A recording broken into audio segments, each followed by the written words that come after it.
തദ്ദേശ തെരഞ്ഞെടുപ്പിൽ രണ്ടാംഘട്ട പ്രചരണ പ്രവർത്തനങ്ങൾ ഊർജിതമാക്കി മുന്നണികൾ. സംസ്ഥാന സർക്കാരിന്റെ വികസന പ്രവർത്തനങ്ങൾ ഊന്നിപ്പറഞ്ഞ് തികഞ്ഞ ആത്മവിശ്വാസത്തോടെയാണ് LDF സ്ഥാനാർത്ഥികൾ വോട്ട് തേടുന്നത്. അതേസമയം വിമതശല്യവും പാർട്ടിക്കുള്ളിലെ തമ്മിലടിയുമാണ് UDF NDA മുന്നണികൾക്ക് തലവേദനയാകുന്നത്.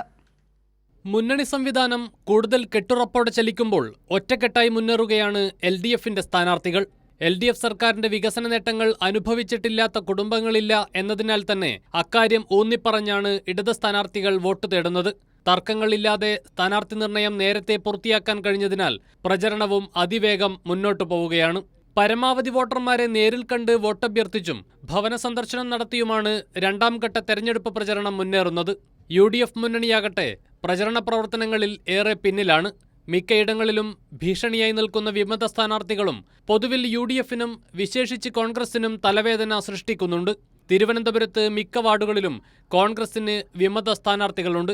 BJP ആകട്ടെ പലയിടത്തും സ്ഥാനാർത്ഥികളെ നിർത്താൻ കഴിയാത്ത സ്ഥിതിയിലാണ്. ചിലയിടങ്ങളിൽ മനഃപൂർവ്വം സ്ഥാനാർത്ഥിയെ നിർത്താതെ UDFുമായി വോട്ട് കച്ചവടവും നടക്കുന്നുണ്ട്. പാർട്ടിക്കും മുന്നണിക്കുമുള്ളിലെ പ്രശ്നങ്ങൾ തീർത്ത് പ്രചരണ പ്രവർത്തനങ്ങളിൽ LDFനൊപ്പം എത്താൻ പാടുപെടുകയാണ് UDFും NDAയും. കൈരളി ന്യൂസ്, തിരുവനന്തപുരം.